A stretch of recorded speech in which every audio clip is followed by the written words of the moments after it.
నమస్తే. 2019 election war మనతో పాటు ఉన్నారు గుంటూరు జిల్లా తెనాలి వైసీపీ అసెంబ్లీ అభ్యర్థి అన్నాబత్తిని శివకుమార్ గారు. ఆయన రాజకీయ రంగ ప్రవేశం, ఆయన అంతరంగం, ఆయన మాటల్లోనే. సార్ నమస్తే. సార్, ఈరోజు 2019 ఎన్నికలు ముఖ్యంగా ఒక వార్లాగా మారాయి ఎన్నికలు. ముఖ్యంగా ఎన్నికలకు పోయే ముందు ఫస్ట్ మీ రాజకీయ రంగ ప్రవేశం గురించి తెలుసుకుందాం. అసలు రాజకీయాల్లోకి రావాలనే ఆలోచన, మీ రాజకీయ కుటుంబ నేపథ్యం గురించి ఒక్కసారి మీ మాటల్లో. రాజకీయాల్లో మా కుటుంబ నేపథ్యం రాజకీయం కదా. మా ఫాదరు తెనాలి మున్సిపల్ చైర్మన్గా, 2 సార్లు ఎమ్మెల్యేగా, మినిస్టర్గా పనిచేసిన వ్యక్తి. సో ఎన్టీ రామారావు పార్టీ పెట్టకముందే మా ఫాదర్ మున్సిపల్ చైర్మన్. అంటే ఫస్ట్ టైం ఎన్టీ రామారావు తెనాల్లో ఒక థియేటర్ ఓపెన్ చేయడానికి వచ్చినప్పుడు మా ఫాదర్ ఎన్టీ రామారావుని రాజకీయాల్లో రమ్మని ఆహ్వానించిన వ్యక్తి. సో అందుకే ఎన్టీ రామారావు రాజకీయాల్లోకి వచ్చినాక మా ఫాదర్ కూడా ఎమ్మెల్యే అవటం జరిగింది. అంటే ఆ కుటుంబ నేపథ్యం రాజకీయాలు. అంటే ముఖ్యంగా మీ ఫ్యామిలీ, మీ రాజకీయం అంతా కూడా టీడీపీలో స్టార్ట్ అయింది. టీడీపీలో మీ నాన్నగారు మంత్రిగా చేశారు, మీరు కూడా టీడీపీలో చేసినటువంటి అనుభవం ఉంది. అటువంటిది మీరు టీడీపీ పార్టీ నుంచి వైసీపీ పార్టీలోకి రావడానికి ముఖ్య కారణం?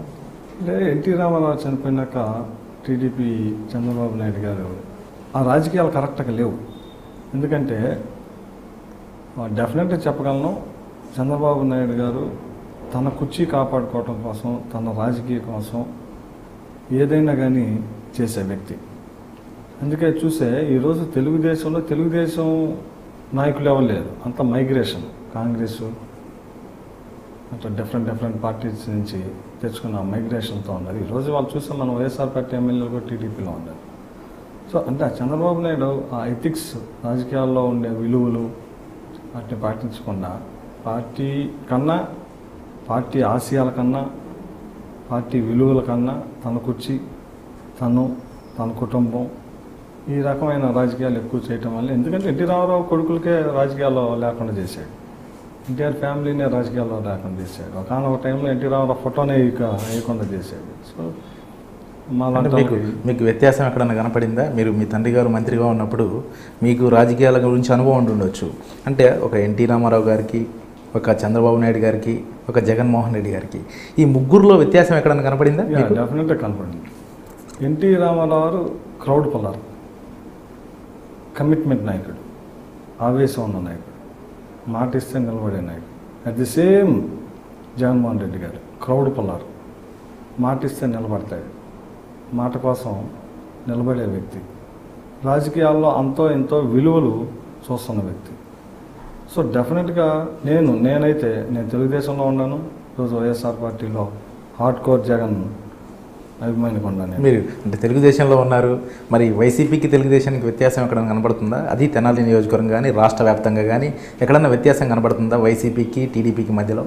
వ్యత్యాసం అంటే నాయకుడే. ఇప్పుడు ప్రాంతీయ పార్టీలకి ఓటు బ్యాంక్ అనేది నాయకుడి మీద ఉంటుంది, జాతీయ పార్టీలకి ఏంటంటే ఓవరాల్గా ఉండదు. సో ఈ ప్రాంతీయ పార్టీలు ఏంటంటే ఒక నాయకుడి బేస్ మీద పుట్టిన పార్టీలు. వ్యక్తిగా అతని చార్మే పార్టీకి. ఎన్టీ రామారావు చార్మ్ తెలుగుదేశం, ఈరోజు ఉంటే చంద్రబాబు ఉండొచ్చు. వైఎస్ఆర్ పార్టీకి అంతే, రాజశేఖర రెడ్డి గారు, జగన్మోహన్ రెడ్డి గారు. వాళ్ళు జగన్మోహన్ రెడ్డి గారికి ఎందుకు ఆ క్రౌడ్, అసలు ఎందుకు జనం అలా ఉన్నారంటే, జగన్మోహన్ రెడ్డి గారికి అన్యాయం జరిగింది, జగన్మోహన్ రెడ్డి గారు ప్రజల మీద ఆ చిత్తశుద్ధి, అలాగే ఈ రాష్ట్రంలో ఉన్న సమస్యల మీద ఆయన పోరాడే తత్వం, అలాగే మాట మీద నిలబడతాం, ఇచ్చిన మాట కోసం నిలబడతాం, అలాగే ఒక మాట అంటే దాని మీద స్టిక్ ఆన్ అయి ఉంటాం. సో ఇవన్నీ డెఫినెట్గా ప్రజల్లో నిజంగా చెబుతున్నాను, ఈ రాష్ట్రంలో కాదు దేశంలో మోస్ట్ క్రౌడ్ఫుల్ లీడర్ ఎవరైనా ఉన్నారంటే ఇవాళ ఉన్న రాజకీయ నాయకులు జగన్మోహన్ రెడ్డి గారు, నో డౌట్ దాంట్లో. మీరు విద్యావేత్తగా ఉన్నారు, 2014లో కూడా మీరు పోటీ చేశారు. అంటే రాజకీయ కుటుంబ నేపథ్యం పక్కన పెడితే మీరు విద్యా సంస్థలో వెళ్తున్నటువంటి మీరు ఒక్కసారిగా 2014లో మీరు ఎమ్మెల్యేగా పోటీ చేయాలి, అది వైసీపీ తరఫున పోటీ చేయాలి అనే ఆలోచన మీకు ఎందుకు వచ్చింది? అంటే నేను పాలిటిక్స్ ఉన్నాను, బట్ నేను చాలా చిన్న వయసులో college correspondent. At the age of 21 years నేను ఒక డిగ్రీ కాలేజ్ కరస్పాండెంట్. సో నేను కరస్పాండెంట్ అయినాక నేను ఎస్టాబ్లిష్ చేశాను కాలేజ్ని, degree college, PG, pharmacy, engineering ఇవన్నీ నేను ఎస్టాబ్లిష్ చేశాను. ఈరోజు ఏషియన్ కాలేజ్ స్టేట్లో నెంబర్ 1 క్యాంపస్ సెలెక్టెడ్ కాలేజ్లో one of the best college.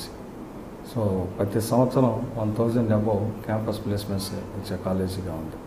So ఒక గ్రామీణ ప్రాంతంలో కాలేజీని ఎస్టాబ్లిష్ చేసి మల్టీనేషనల్ కంపెనీస్ తెనాలి లాంటి ప్రాంతానికి గత 20 సంవత్సరాల నుంచి క్యాంపస్ ప్లేస్మెంట్స్తో హైయెస్ట్ రికార్డ్ తీసుకొచ్చిన వ్యక్తిని. సో నాకు స్పెసిఫిక్గా నేను జగన్మోహన్ రెడ్డి గారిది ఎక్కడ ఇదయ్యానంటే, రాజశేఖర రెడ్డి గారు చనిపోయినాక పరిణామాలు నన్ను కూడా జగన్మోహన్ రెడ్డి గారిని సింపథైజ్ చేసింది. సింపథైజ్ బాగా అయింది. ఎందుకంటే ఇప్పుడు ఒక ముఖ్యమంత్రి చనిపోయాడు. ఆ చనిపోయినాక ఆ జరిగిన పరిణామాలు, ఆ కుటుంబాన్ని ఎలా చేయటం, ఆ కుటుంబాన్ని చేయటం, ఇవన్నీ కొంచెం సాఫ్ట్గా ఏర్పడింది. తర్వాత అతని కమిట్మెంట్, మాట మీద నిలబడ్డాయి. ఆ కమిట్మెంట్ నాకు నచ్చింది. సో ఒక ఏజాలో ఇంచుమించు ఒక 4-5 సంవత్సరాలు అటు ఇటు ఒక ఏజాలో ఇతనితో పయనిస్తే మంచి రాజకీయం బాగుంటుంది. అంటే యువనాయకుడు కావాలి. యువనాయకుడు రాష్ట్రానికి ఈరోజు యంగ్స్టర్స్, ఇప్పుడు చంద్రబాబు నాయుడు గారు ప్రతి ఎలక్షన్స్ ముందు నేను యువతను ప్రోత్సహిస్తానంటాడు. నాకు తెలిసి వాళ్ళ అబ్బాయిని తప్పక ఇంతవరకు ఒక యువతను ప్రోత్సహించిన లేడు. ఎవరిని చూస్తాడు మాటలు. యువతను ప్రోత్సహిస్తానంటే ఎవరు? వారసులా ఆయన కొడుకును, లేకపోతే మంత్రి చేసినాడు కొడుకు వారసులా? ముఖ్యంగా అంటే ఇప్పుడు మనం ఎమ్మెల్యే విషయానికి వస్తే, మీ వైసీపీ పార్టీలో ఎక్కువ గుంటూరు జిల్లాలోనే చాలా చూస్తూ ఉన్నాం. విద్యావంతులు ఎక్కువగా కనబడతా ఉన్నారు. ఒక పక్క తెనాల్లో మీరు చంద్రగిరి సత్నం గారు, ఒక పక్క ఎంపీగా పోటీ చేస్తున్నటువంటి లావు కృష్ణదేవరాయలు, నందిగాం సురేష్, అట్లాంటి వ్యక్తులకి టికెట్లు ఈరోజు అంటే వ్యాపారస్తులపై ఎక్కువగా దృష్టి పెడతారు రాజకీయ నాయకులంతా కూడా. అంటే విద్యావంతులను తీసుకొని ముందుకు పోవడానికి ప్రధాన కారణం మీకు ఏమన్నా ఐడియా ఉందా? అంటే అది డెఫినెట్గా చెప్పగలను. జగన్మోహన్ రెడ్డి గారు ఈ రాష్ట్రం మీద అతని ఐడియాలజీని ప్రభావితం చేస్తున్నాడు. ఏంటంటే జగన్మోహన్ రెడ్డి గారికి ఇప్పటికీ బలమైన నమ్మకం, యువత ఈ రాష్ట్రాన్ని ఏదైనా చేసిద్ది అని బలంగా నమ్మే వ్యక్తులు ఈరోజు రాజకీయాల్లో ఉన్న మొదటి వ్యక్తి జగన్మోహన్ రెడ్డి గారు. యువత 50 years బిలో ఉన్న వాళ్ళంతా రాష్ట్ర అభివృద్ధికి కానీ, కమిట్మెంట్కి కానీ, పార్టీని డెవలప్ చేసే విధంలో కానీ ఆ కసి ఫైర్ ఉంటుంది. సో వాళ్ళలో మంచి వ్యక్తులను ఐడెంటిఫై చేసి మనం ఎమ్మెల్యేలని, ఎంపీలని చేస్తే రాష్ట్ర డెవలప్మెంట్ బాగుంటుంది అనేది బాగా ఉన్న వ్యక్తి జగన్మోహన్ రెడ్డి గారు. అందుకే జగన్మోహన్ రెడ్డి గారు ఈ రాజకీయాల్లో ఆలోచించే కోణంలో ఈ కోణం ఆయన ఎక్కువగా, అందుకే మాలాంటి వాళ్ళందరికీ కూడా ఆయన ఎంకరేజ్ చేయడం జరుగుతూ ఉంది. ముఖ్యంగా మీరు విద్యావేత్తగా ఉన్నప్పుడు చాలామంది మీ దగ్గర స్టూడెంట్స్ ఉంటారు, వాళ్ళని క్రమశిక్షణలో పెట్టి వాళ్ళకు ఒక భవిష్యత్తు కల్పించే దిశగా ముందుకెళ్తూ ఉంటారు. రాజకీయం డిఫరెంట్. అంటే ప్రజల్లోకి వెళ్ళాలి, ప్రజల సమస్యలు తెలుసుకోవాలి, వాళ్ళ సమస్యలన్నింటినీ కూడా తీర్చాలి, రాజకీయంగా ముందుకు పోవాలంటే ఇవన్నీ తెలుసుకోవాలి. ఇక్కడ వ్యత్యాసం ఏం కనబడతా ఉంది?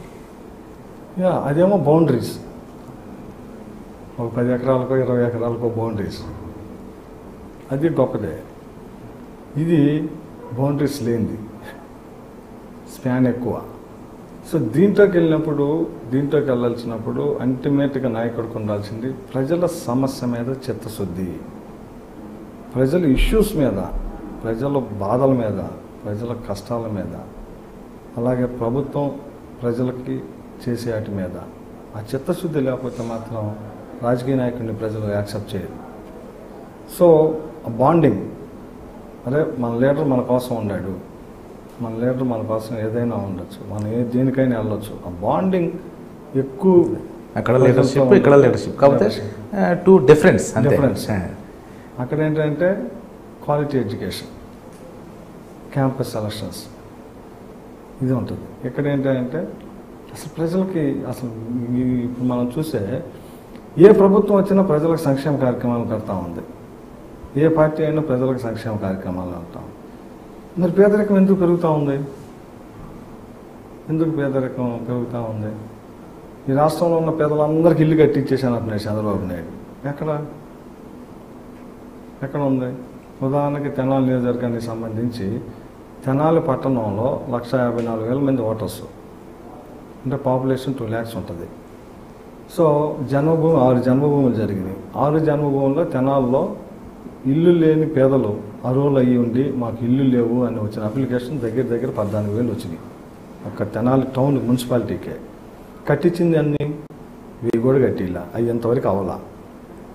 సో కానీ చోట ఏం చెబుతున్నారు, ఇల్లు లేని పేదవాళ్ళందరికీ మేము ఇల్లు ఇచ్చేసామని చెబుతున్నారు. ఇల్లు ఇచ్చే మరి ఎందుకు అంతే చూడండి ఎంత పర్సంటేజ్ అని నేను అడుగుతాను. 12,000 మంది అర్హులు ఇంటి కోసం అప్లై చేస్తే మీరు కట్టించి ఇచ్చింది 1000. ఇంకో చోట కడుతున్నామని చెబుతున్నారు. అయ్యో 700 అయ్యో వస్తాయని. 2014 తీసుకుంటే 2014లో మీరు ఇక్కడ శాసనసభ్యుడిగా పోటీ చేశారు. కానీ ఆ రోజు ఓటమి పాలయ్యారు. అంటే ఆ రోజు ఓడిపోవడానికి ప్రధాన కారణాలు? డెఫినెట్గా ఆ ప్రధాన కారణం, నేను ఎలక్షన్స్లో పోటీ చేసి ఓడిపోయినాక ఫస్ట్ అనలైజ్ చేసుకుంది నేనే.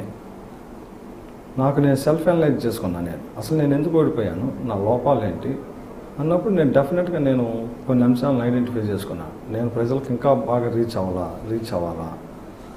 అంటే చాలామంది మనోధైర్యం కోల్పోతారు. ముఖ్యంగా 2014లో మీరు ఓటమి పాలయ్యారు. మళ్ళీ అదే స్టాండ్తో ఇక్కడ నిలబడ్డారు. అది జనరల్గా ఒకసారి ఒక నేత ఓడిపోయాక టికెట్ ఇస్తారా లేదా అనేది కొంత డౌట్ ఉంటుంది ఖచ్చితంగా. కానీ అయినా కానీ మీరు గడప గడపకి వైఎస్ఆర్ ప్రోగ్రామ్ చేస్తూ ప్రజల్లోకి ముందుకెళ్తూ అంటే టికెట్ మీకే వస్తుందనే కాన్ఫిడెన్స్ ఏ విధంగా వచ్చింది మీకు? ఆ ధైర్యం ఏ విధంగా ఉంది? అది నా నాయకుడి యొక్క కమిట్మెంట్. దాంట్లో నేను ఓపెన్గా చెబుతున్నాను. బహుశా రాజకీయాల్లో జగన్మోహన్ రెడ్డి అంత కమిట్మెంట్ ఉన్న నాయకుడు నాకు తెలిసి ఈ దేశంలో లేడు. నేనేదో వైఎస్ఆర్ పార్టీలో ఉన్నానని జగన్ గురించి గొప్ప చెప్పట్లేదు, లేకపోతే వైఎస్ఆర్ పార్టీలో 2 సార్లు ఎమ్మెల్యే పోటీ చేస్తున్నా కాబట్టి నేను గొప్ప చెప్పట్లేదు. బట్ డెఫినెట్గా చెబుతున్నాను, నేను తెలుగుదేశం రాజకీయాల్లో చూశాను, ఎన్టీ రామారావు చూశాను, చంద్రబాబు గారిని చూశాను. మీరు అంటామంటే నాకు ఒకటి గుర్తొచ్చిందంటే చాలామంది చాలా విధాలుగా చెప్తా ఉంటారు. అంటే జగన్మోహన్ రెడ్డిని దగ్గర నుంచి తెలిసిన వాళ్ళకి మీకు తెలుస్తుంది విషయం. ముఖ్యంగా తన దగ్గరకు వచ్చిన నాయకుల్నే అతను గౌరవించడు, ప్రజల్ని ఏ విధంగా సంరక్షిస్తాడు అనేది కొంతమంది నాయకులు చేస్తున్నటువంటివి ఆరోపణ. దానికి మీ స్పందన? అది చాలా తప్పు. నిజంగా చూస్తున్నాను, నిజంగా చాలా తప్పు. జగన్మోహన్ రెడ్డి గారు అసలు ఆయన చాలా మొహాటస్తుడు. మీరు బయట మాట్లాడుకోలేదు వేరు, ఆయన చాలా దగ్గరకు చూసిన వాళ్ళకి నేను డెఫినెట్గా చదువుతున్నాను. జగన్మోహన్ రెడ్డి అంత వ్యక్తిత్వం గల నాయకుడు. రాజకీయాలు జగన్మోహన్ రెడ్డి యొక్క వ్యక్తిత్వం ఇప్పుడు తెలుస్తుంది చాలా మందికి. రేపు పవర్ వచ్చినాక ఇంకా తెలిసింది. అతను ఏంటంటే యాజ్ ఎ హ్యూమన్ బీయింగ్గా మనిషిని నమ్ముతాడు. 2019 ఎలక్షన్స్కి వద్దాం. అయితే 2014 ఎన్నికలకి 2019 ఎన్నికలకు తెనాలి నియోజకవర్గంలో మీకు ఎటువంటి స్పందన వస్తుంది? అప్పటికిప్పటికీ మార్పు ఏమైనా కనబడుతుందా? 2014 కూడా వైఎస్ఆర్ పార్టీ గెలిచే సీటే ఇది. నేను ఆ రోజు పార్టీలోకి రావటం ఇష్యూస్ అయితే ఇప్పుడు ఆ రోజు తర్వాత ఓడిపోయినాక ఈ 4 సంవత్సరాల 9 నెలలు నేను అనునిత్యం ప్రజలతో అనునిత్యం. ఓడిపోయిన వారం రోజుల తర్వాత నేను మళ్ళీ రాజకీయాలు బిగిన్ చేశాను. ఏం రాజకీయాలు చేశాను నేను ఒకటి ఆలోచించుకున్నా. ఆ రోజు నాకు ఓటు వచ్చింది 74,464 మంది నాకు ఓటేశారు. ఈ 74,644 మందికి నేను రిప్రజెంటేషన్ అనుకున్నా. వాళ్ళు నన్ను నమ్మి, జగన్మోహన్ రెడ్డి గారిని నమ్మి ఓటేశారు. ఓటేసినప్పుడు వాళ్ళ బాధ్యత మనదే. ఎవరు వైఎస్ఆర్ పార్టీని, జగన్మోహన్ రెడ్డి గారిని, శివకుమార్ గారిని నమ్మి ఓటేశారో వాళ్ళకి నేను రిప్రజెంటేషన్ని. అందుకని మనం ఈ ఓటుని పెంచుకునే విధంగా మన యాటిట్యూడు, మన బిహేవియరు, ప్రజల సమస్య మీద మనం ఏ రకంగా స్పందిస్తున్నాము దీన్ని పెంచుకోవాలా. ఆ రోజు మీకు 2014లో 74,000 దాకా ఓట్లు పోలయ్యాయి. ఆ రోజు ఉన్న సిచ్యువేషన్ అంటే టీడీపీ 3 పార్టీల అలయన్స్లో ఆ రోజు పోటీ చేసినటువంటి పరిస్థితి. ఆ ఓట్ బ్యాంకింగ్ ఇప్పుడు అలాగే పటిష్టంగా ఉందని మీకు ఆ భావన ఉందా? సేమ్ అదే ఓట్ బ్యాంకింగ్ ఉంటే ముందుకు పోయే అవకాశం ఉంటుంది ఖచ్చితంగా. ఆ ఓట్ బ్యాంకింగ్ పటిష్టంగా ఉందా? ఇంకా నాకు తెలిసి పోయిన ఎలక్షన్స్లో నాకు వేసిన 74,406 మందిలో చనిపోయిన వాళ్ళు తప్పక ఒక్కడు కూడా వైఎస్ఆర్ పార్టీకి, శివకుమార్కి అనవసరంగా ఓటేశాడు అనే విధంగా మా పార్టీ కానీ నేను కానీ ప్రవర్తించాల.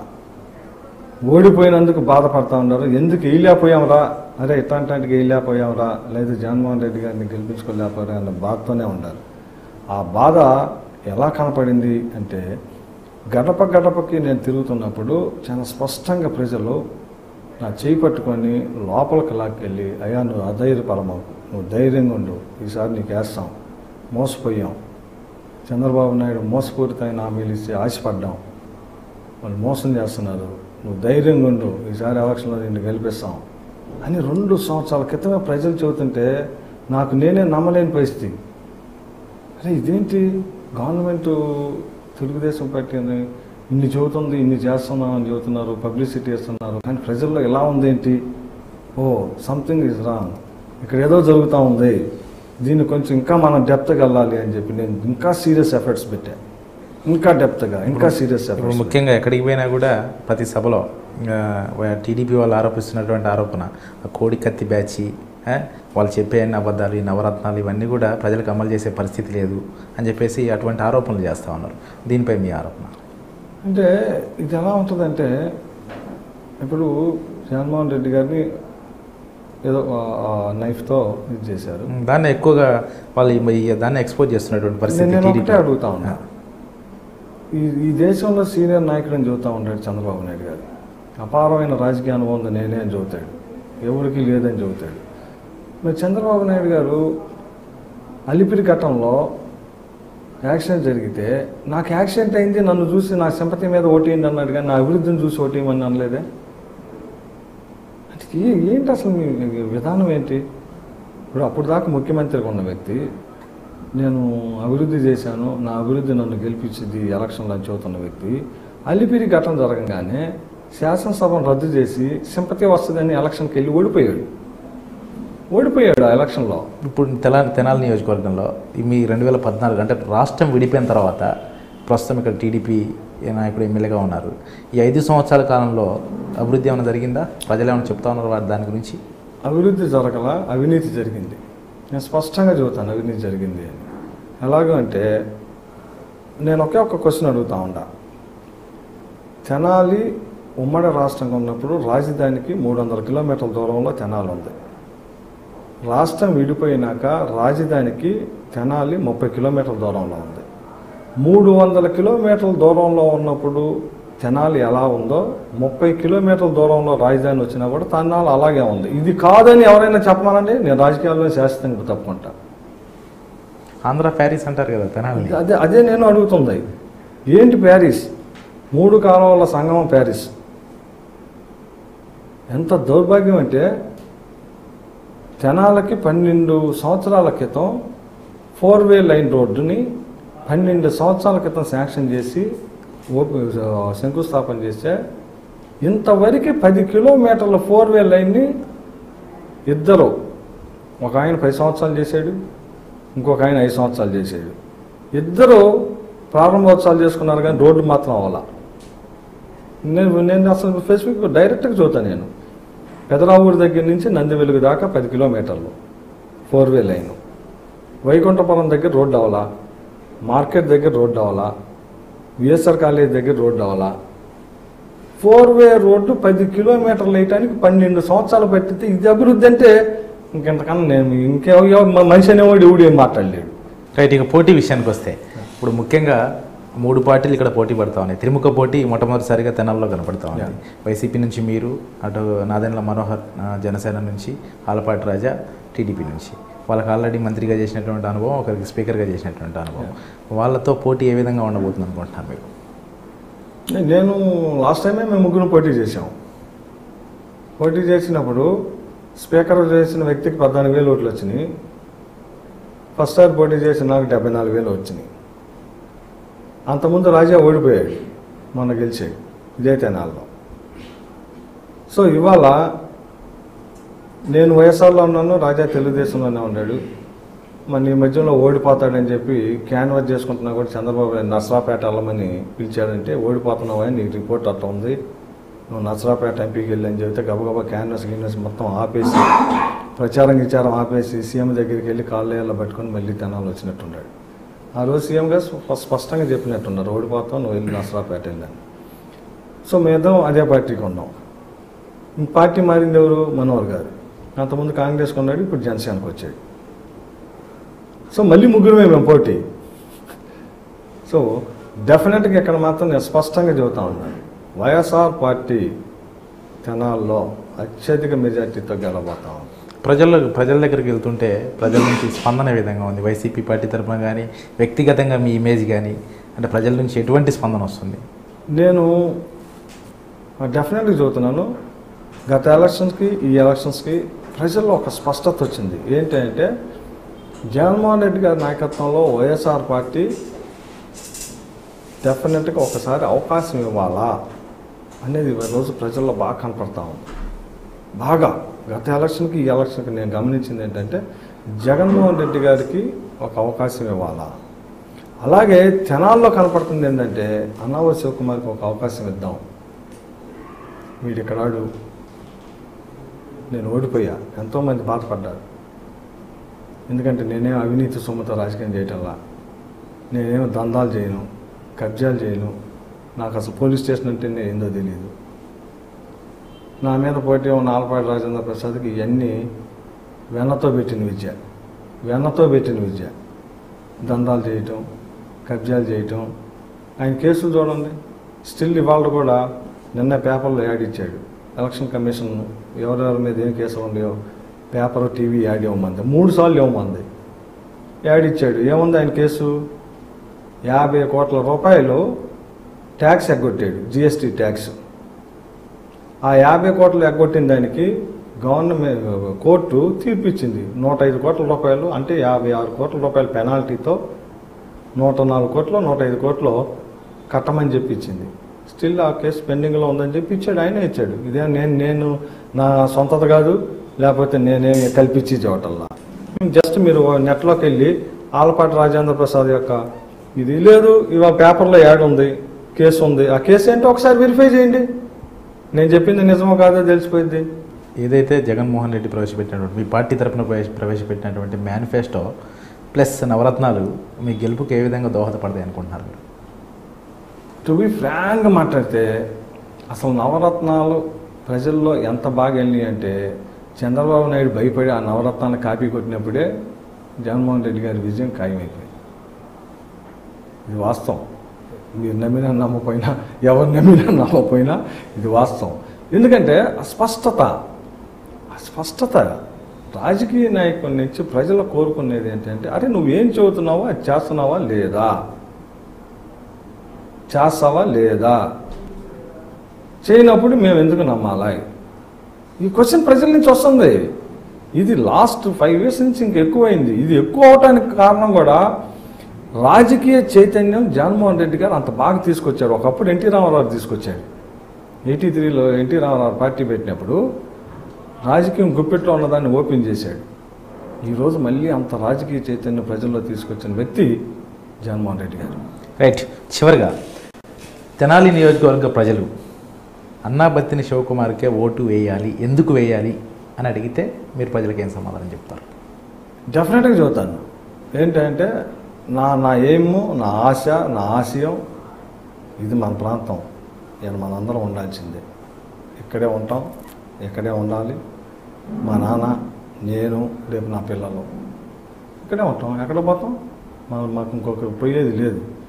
సో మేము వ్యాపారం చేసినా ఇక్కడే ఉంది, లేదు ఇంకోటి చేసినా ఇక్కడే ఉంటుంది. సో మాకు అవకాశం వచ్చినప్పుడు, నాకు అవకాశం, నేనేం కోరుతున్నాను, మన ప్రాంత అభివృద్ధిని చేసుకుందాం, నాకు ఒక అవకాశం కల్పించమంటున్నాను. ఆ అవకాశం కల్పించేదానికి ప్రజలు రెడీగా ఉంటారు. ఆ అవకాశం నాకు వచ్చినప్పుడు అవకాశాన్ని సద్వినియోగపరిచి ఈ ప్రాంత అభివృద్ధిని చేయాలా. ఏం అభివృద్ధి? నేను స్పెసిఫిక్గా చెబుతా ఉండా. ఒక ఏఎస్ఎన్ కాలేజీ తెనాల్లో పెట్టకముందు కాలేజీలు ఉన్నాయి, కానీ ఏఎస్ఎన్ కాలేజీ పెట్టినాక సాంకేతిక పరమైన విద్యని, టెక్నికల్ ఎడ్యుకేషన్ని ఈ ప్రాంతంలో అందించి ఎన్నో వేల మందికి ఓ మంచి ప్లాట్ఫామ్ చేశాం. ఆ టెక్నికల్ ఎడ్యుకేషన్ ఆ రోజు మేము మారుతున్న పరిస్థితులకు అనుగుణంగా అడాప్ట్ చేసుకోబట్టే కొన్ని వేల మందికి ఆపర్చునిటీ వచ్చింది. సేమ్ పాలసీ రాజధానికి 30 కిలోమీటర్ల దూరంలో తెనాల్లో ఉన్నాం కాబట్టి రాజధానికి కనెక్టివిటీ పెంచి ఇండస్ట్రీ కానీ, గవర్నమెంట్ సెక్టర్ కానీ, గవర్నమెంట్ ఆఫీసెస్ కానీ, ఏదైనా కానీ మన ప్రాంతంలో ఈ ప్రాంతానికి రాజధానికి మధ్యలో తెనాలకు అనుసంధానం కనుక ఏర్పరచగలిగితే రాజధానికి కనెక్టివిటీ పెరిగిద్ది. ప్లస్ ఈ ప్రాంతం సస్యశ్యామలమైన ప్రాంతం. ఈ ప్రాంతంలో ఎంతోమంది మంచి విద్యను ఉన్నారు, డాక్టర్స్ ఉన్నారు, అలాగే ఎడ్యుకేషన్ ఉంది. సహజంగా తెనాల ప్రాంతంలో ఎన్ఆర్ఐస్ ఎక్కువ. ప్రతి ఇంట్లో ఒక ఎన్ఆర్ఐ ఉంటాడు, ప్రతి ఇంట్లో చదివిన వ్యక్తి ఉంటాడు. సో ఇవన్నీ ఈ ప్రాంతానికి ఉన్న గొప్ప అసెట్స్. దీన్ని ఇండస్ట్రీలకు కానీ, లేదు పారిశ్రామికీకరణ చేసే విధానంలో కానీ, లేదు కనెక్టివిటీ పెంచే దాంట్లో కానీ ఒక మంచి సెంటర్స్ని ఏదైనా కానీ ఏర్పాటు చేస్తే ఈ ప్రాంతం డెఫినెట్గా బాగా డెవలప్ అయ్యింది. ఆ డెవలప్ చేయడం కోసమే నేను అవకాశం అడుగుతా ఉన్నా. అందుకే మా ప్రజల్ని, మా తెనాలి ప్రాంతంలో ప్రతి ఒక్క ఓటని నేను ఒకటే అడుగుతా ఉన్నా, ఈ ప్రాంతం వాడిగా ఒక అవకాశం ఇవ్వండి. ఆ అవకాశం ద్వారా మనం రాజధానిలో పార్ట్ ఆఫ్ రాజధానిలో ఉన్నాం కాబట్టి డెఫినెట్గా మన ప్రాంతాన్ని అభివృద్ధి చేసుకోవడానికి ఒక మంచి మార్గాన్ని ఏర్పాటు చేయటమే నా ఎజెండా, నా aim. Right, best of luck అండి. మీ ఆశయాలన్నీ కూడా నెరవేరాలని కోరుకుంటున్నాను. Thank you. ఇది ఈరోజు అన్నాబత్తిని శివకుమార్ అంతరంగం. మరో నేతతో మళ్ళీ కలుద్దాం. చూస్తూనే ఉండండి AP 24/7.